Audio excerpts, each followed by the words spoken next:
Muy buenos días, Jesús Miguel. Amigos, amigas, muy buenos días. Empezando una semana que espero que sea auspiciosa para todos nosotros y para el país, ¿no? Aunque ya estamos acercándonos pues al día de las elecciones, ¿no? Así estamos pocos días ya. En materia de política económica, esta semana que pasó ha estado bien movida, Capital. y por consiguiente quiero comentar algunos temas. El gobierno volvió a anunciar que en el primer trimestre de este año va a subir el sueldo mínimo. Uh-huh. Y después el mismo presidente del Consejo de Ministros vuelve a aparecer en la televisión y precisa, y dice que en marzo es que se va a producir el aumento. Bueno, entonces quiero discutir ese tema acá, quiero evaluar ese no oficiales, canales no oficiales, me ha llegado más o menos en el monto que el gobierno estaría pensando subir el sueldo mínimo, y quería analizar eso acá. Miren, amigos, el sueldo mínimo es un tema que en el Perú existe hace muchísimos años. Uh-huh. El 85% de los países que están en las Naciones Unidas tienen sueldo mínimo. Y del 15% restante que no tienen sueldo mínimo, la gran mayoría de ellos son países africanos. Es decir, y en Latinoamérica, todos los países de Latinoamérica tienen sueldo mínimo. Es decir, el sueldo mínimo es una institución prácticamente mundial. Y digo esto porque hay gente que todavía piensa que hay que eliminar el sueldo mínimo.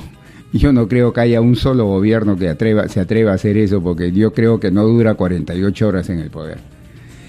Entonces, a nivel mundial, la gran mayoría de países tienen sueldo mínimo. Y en Estados Unidos el sueldo mínimo es a dos niveles, el sueldo mínimo federal y el sueldo mínimo estatal todavía, ¿no? Y en aquellos estados en que no hay sueldo mínimo existe lo que se llama el negative income tax, es decir, un ingreso, una forma de compensar también diferente, pero cuyo objetivo es el mismo, ¿no? Vamos a analizar el caso de nosotros. A ver. La conveniencia de elevar o no el sueldo mínimo y sus probables consecuencias dependen de los siguientes factores. Primero, la duración, el plazo. Yo creo que en la economía peruana, como somos una economía de baja inflación y de bajo crecimiento de la productividad, de los dos temas, de baja inflación y de bajo crecimiento de la productividad, yo creo que reajustar muy repetidamente el sueldo mínimo no es conveniente. Por ejemplo, reajustarlo cada 6 meses, cada 12 meses, cada 18 meses, no es conveniente. ¿Por qué, dirán ustedes? Porque como hay baja inflación y bajo aumento de la productividad, los ajustes serían muy pequeños primero. Y la gente reclamaría, porque ustedes saben cómo somos los peruanos, pues. Reclamaría. Y segundo, que en cierta forma te introduce ruido en la toma de decisiones económicas empresariales. Entonces no es conveniente. Yo pienso que el sueldo mínimo debe reajustarse mínimo cada 2 años. Es mi punto de vista. Si aplicamos ese principio, el sueldo mínimo tendría que reajustarse a partir del 1 de abril de este año. ¿Por qué? Porque se cumple el 1 de abril de este año, se cumple 2 años desde la última vez que se reajustó. Se reajustó la última vez el 1 de abril del 2018. Uh-huh. Al 1 de abril del 2019, 1 año, y al 1 de abril del 2020, 2 años. Entonces, a partir de ahí en adelante es que creo yo que podría reajustarse el sueldo mínimo. El gobierno ha anunciado que lo va a hacer en marzo, seguramente para que empiece a tener vigencia el 1 de abril del 2020, y ese punto de vista se estaría cumpliendo, desde mi punto de vista, desde mi óptica se estaría cumpliendo con el primer requisito, que es un mínimo de 2 años que pase para hacer el ajuste. Muy bien. Segundo, el monto. ¿Cuánto subo? 10%, 20%, ¿cuánto subo? Acá el aumentar tiene que ser, o sea, el porcentaje de aumento, amigos, tiene que ser un porcentaje que minimice los probables efectos negativos que tengan en la economía, especialmente en el mercado laboral del trabajo, el aumento. Que minimice. ¿Y en qué sentido minimice? Los costos. Porque si yo aumento muy fuertemente el sueldo mínimo en forma desproporcionada, ¿saben lo primero que voy a provocar, amigos?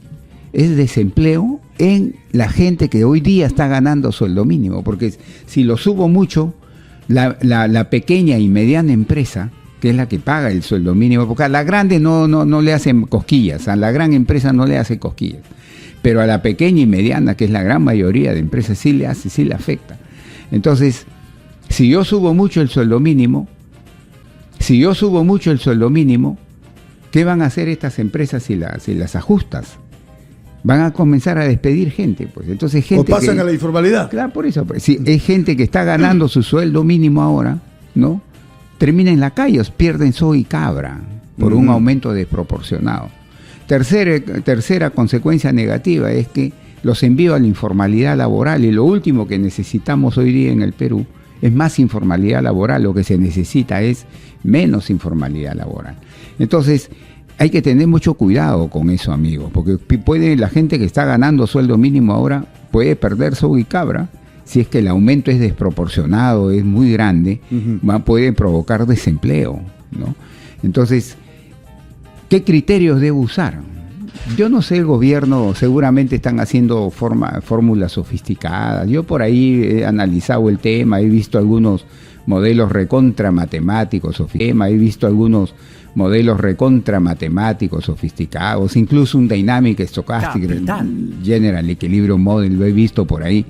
Pero la productividad adicional que genera eso es muy pequeño, es muy poco. Acá básicamente hay dos criterios, amigos, con los cuales me tengo que guiar. Dos criterios, esa es la verdad de las cosas. ¿Cuál?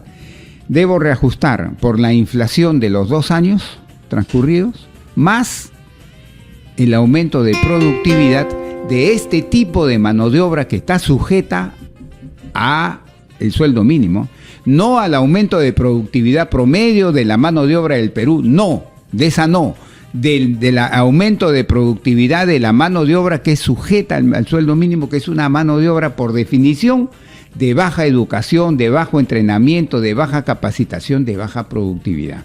Entonces hay que estimar ese aumento de productividad, inflación, los dos los sumo y ese es el reajuste. Yo he hecho mi tarea, amigos. Ajá. Y a mí me sale más o menos, 6 a 7% que debe reajustarse. 6 a 7% del sueldo mínimo. El sueldo mínimo. Debe llevarse de 930, ¿no?, a más o menos 985, 990 soles. La información que tengo yo, que ya me ha llegado por canales no oficiales, puede ser un chisme, tranquilamente. ¿Cuánto pretende el gobierno aumentar? El gobierno estaría pensando en promover un aumento mínimo de 1.050 soles. De eso estamos hablando de más o menos 13% de aumento. Sí. ¿No? Me parece un aumento que sí podría producir en el mercado laboral, en el mercado de trabajo, sí podría producir algunos efectos nocivos, ¿no? Espero de acá al presidente de la República que no se deje llevar por cuestiones políticas, porque este no es un tema político, este es un tema netamente económico y social. Entonces hay que pensar muy bien en cuanto reajusto esto. Entonces, desde mi punto de vista, el segundo factor es que acá hay que reajustar por la inflación de los 2 años transcurridos, más el aumento de productividad de este tipo de mano de obra que está sujeta al sueldo mínimo. Y para mí, para González Izquierdo, mi cálculo técnico profesional me da entre 6 a 7% de aumento. Ya les he dicho, llevarlo de 9.30, 9.85, 9.90. Yo sé que hay gente que me estará diciendo, oye, desgraciado con eso. Claro, o sea, Pedro Lachea tenía razón cuando decía que se gana mucho. Pero acá, amigos, si lo ponemos en 1.500, 2.000, 2.500, sí, como quieren algunas centrales sindicales, el remedio puede ser peor que la enfermedad, amigos. La economía no aguanta un aumento de enfermedad, amigos. La economía no aguanta un aumento de ese nivel. Ay, Dios mío, ya nos pasamos. No, vamos a una pausa y regresamos al toque. Regresamos al toque. Estamos hablando del aumento. ¿A cuánto asciende el aumento que proyecta el gobierno? ¿Ah? Vamos a ver. Vamos a una pausa y regresamos. A ver, hablar de sueldo es muy delicado, claro, doctor. Muy tercer bravo. factor, amigos. El momento. ¿No? Ya hemos dicho después de 2 años, todo. Pero acá hay que ver muy bien. Una cosa es que subir el sueldo mínimo cuando las cosas no están bien, están mal en la economía, y otra cosa es subir el sueldo mínimo cuando las cosas están mejorando. Claro. El gobierno, el Banco Central de Reserva y el Ministerio de Economía y Finanzas han soltado un pronóstico. Han dicho que a partir de este trimestre, enero, febrero, marzo, la economía comienza a repuntar. ¿Ya? Comienza a crecer más. ¿Ya? Comienza a crecer más. Comienza a acercarse al 4% de crecimiento a partir de este trimestre. Es una proyección, es un estimado que el Banco Central de Reserva y el MEF, el Ministerio de Economía y Finanzas, está sosteniendo. Es un pronóstico. Es un pronóstico. Ya, ok. Si eso fuese cierto, o sí, por lo menos tuviese altas probabilidades de que ocurra, sí, entonces estaríamos ya en una situación en que la economía está creciendo, ya otra vez acercándose al 4% de crecimiento. Bueno, y sería un momento adecuado económico adecuado para aumentar el sueldo mínimo. Yeah. Pero yo he analizado el avance coyuntural del mes de noviembre. Y, amigos, lamentablemente el mes de noviembre viene malito también. Noviembre viene malito también. El crecimiento de noviembre va a ser parecido al crecimiento de octubre, que estuvo pegado al 2%. A González Izquierdo, por los avances coyunturales que he visto, va a ser inferior a 3%. Entonces, por lo menos hasta noviembre la economía no está nada bien, ¿no? Pero si el Banco Central y el MEF están diciendo de que en el primer trimestre ya la economía comenzaba a retomar su crecimiento a este nivel de alcanzar el 4% al año, bueno, entonces, si esa es la posición del gobierno, y ojalá que eso se cumpla, eso se vuelva verdad, entonces el tercer factor estaría siendo positivo. Hay que aumentar también en el momento en que la economía está creciendo, está repuntando. Pero si no fuese así, entonces podría aumentar el sueldo mínimo. Si la economía todavía está hacia abajo, entonces podría tener algunos problemas, ¿no? Yeah. Cuarto factor. Todo el mundo, Jesús Miguel, amigos, amigas, analiza el efecto sobre el mercado laboral, si hay despidos o si hay informalidad. Sí. Pero se están olvidando de dos cosas. A ver. De mirar dos mercados más adicionales, el mercado de bienes y servicios y el mercado financiero. Oiga, ¿y por qué yo tengo que mirar a esos aspectos? Por lo siguiente. Porque si tú subes el sueldo mínimo, le estás dando mayor capacidad de gasto a la gente que gana sueldo mínimo, siempre y cuando no la despidan, ¿no? Por eso hay que ser muy cuidadoso en cuánto subo. Entonces, le estoy dando mayor capacidad de gasto. Y esa gente, y esa gente va a consumir, va a comprar más, pues. Y va a empujar a la economía un poquito en la dirección correcta de mayor crecimiento. Obligando a las empresas a producir más también, por el consumo. Entonces, si miro en precios, voy a ver que probablemente se produzca un efecto positivo porque le estoy dando más poder adquisitivo, más billete a este segmento, que se estiman alrededor de 300.000 trabajadores a nivel nacional, aunque el gobierno dice que son 500.000, pero bueno, 300 o 500, por ahí va. Entonces, tiene más poder adquisitivo, va a comprar más, y al comprar más te mueve pues la economía un poquito más. Más consumo, más cobre. También puede provocar un aumento en los precios, ¿eh? Porque las empresas, al aumentarle los costos, ¿qué hace un empresario? Va a tratar de pasarle pues al precio de quien le está comprando. Pues. Entonces también en el mercado de bienes y servicios puede provocarse un ligero aumento de precios, pero yo no creo que sea generalizado. Ya. Muy bien. Y si me voy al mercado financiero, ¿qué veo? A ver, ¿cómo es eso? De que si esta gente está ganando un poco más, Entonces mejora su perfil frente a las instituciones ¿Más capacidad financieras. de endeudamiento? No es lo mismo que le presten a una persona que gana, por ejemplo, para poner el ejemplo, 100 soles, a que le presten a una persona que gana 120, 130 soles. Pues, claro, no es lo mismo, pues, no es lo mismo. Este pata tiene más plata, me va a devolver la plata que yo le presto. Así es. Entonces aumenta su perfil financiero, lo mejora para que pueda ser un mejor sujeto de crédito y también, digamos, tener un nivel de bienestar mayor. Entonces mi recomendación a los señores del gobierno y a los señores que critican en exceso el aumento en el sueldo mínimo es que no solo miren el efecto en el mercado del trabajo, sino que miren también el efecto en el mercado de bienes y servicios y en el mercado financiero. Y sumando los tres efectos es que debo dar mi apreciación final sobre un aumento en el sueldo mínimo. El quinto factor es el siguiente. Entonces alguien dirá, oye, González Izquierdo, tú eres mala gente, tú eres un abusivo, tú eres un... ¿Qué cosa te has creído? Las orejas ya calientes. ¿Qué es eso de que no quieres que el sueldo mínimo sea 2.000, 3.000 soles al mes? Porque así no se ayuda a la gente. No, amigo, no. En ninguna parte del mundo, vía sueldo mínimo, se combate la pobreza. Porque si fuese cierto eso, yo me iría a un país del África y pondría un sueldo mínimo de $5.000 al mes.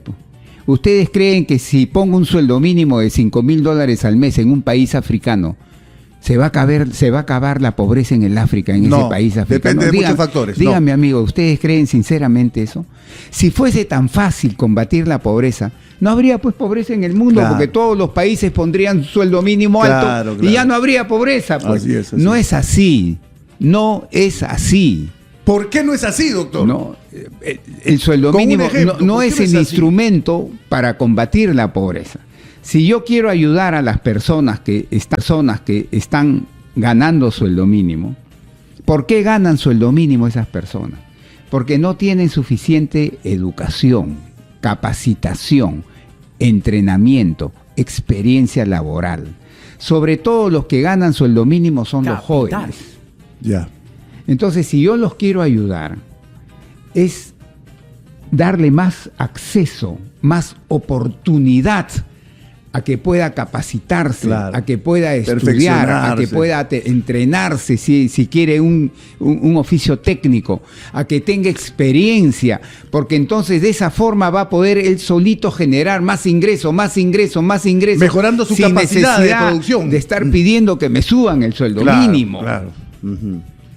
Entonces, en vez de estar queriendo solucionar el problema de la pobreza aumentando sueldo mínimo a 2.000, 3.000 soles, yo aconsejaría de que se haga una verdadera reforma en la educación para darle igualdad de oportunidades a todos los 32 millones de peruanos para acceder a una educación, a un entrenamiento, una capacitación de calidad. Sin distingo si tengo plata o no tengo plata, si soy blanco o soy negro, si tengo apellido o no tengo apellido, no. Está bueno. Esa es la mejor forma de combatir la pobreza, amigos. Darle a las personas sus instrumentos para que él pueda generar sus propios ingresos. Ahí saco a esa persona de la pobreza de verdad, en forma permanente. Enseñarle a pescar. Pero dándole sueldo mínimo o dándole subsidios, plata... Así no lo saco de la pobreza en el momento, pero en el momento en que el gobierno ya no tiene plata para seguir dándole eso, lo regreso a la pobreza. Así no es. Esa es la historia del Perú. Así no es. Esa era mi quinta reflexión sobre el tema del sueldo. Esa era mi quinta reflexión sobre el tema del sueldo. Bien delicado, doctora. Bien delicado. El tema de los economistas es bien bravo, bien bravo. Porque ¿qué tan fríos son los economistas, doctora? No, es que 1 más 1 es 2 y punto, y no puede haber más. Es que no somos exactos, ¿no? Somos una ciencia social, pero tenemos que guiarnos por lo que dice la ciencia económica, porque yo siempre digo esto, amigo. Cuando alguien se enferma, ¿a quién recurres? A un médico, es decir, recurres a la ciencia médica. Claro. Cuando alguien quiere construir un edificio, una casa, ¿a quién recurre? Al ingeniero, a la ciencia de la ingeniería. Claro. Cuando quieres tratar temas económicos, ¿a quién recurres? Tienes que recurrir a la ciencia económica. Por eso existe la ciencia económica, como la ciencia médica, como la ciencia de ingeniería. No, existe porque Hay gente que estudia esto durante muchos años y saca conclusiones que hay que absorber y aplicar. Entonces yo soy de los que trato de aplicar siempre lo que dice la ciencia económica. Y para despedirnos quiero tratar un segundo tema que me ha preocupado. ¿Cuál? El gobierno ha anunciado, amigo,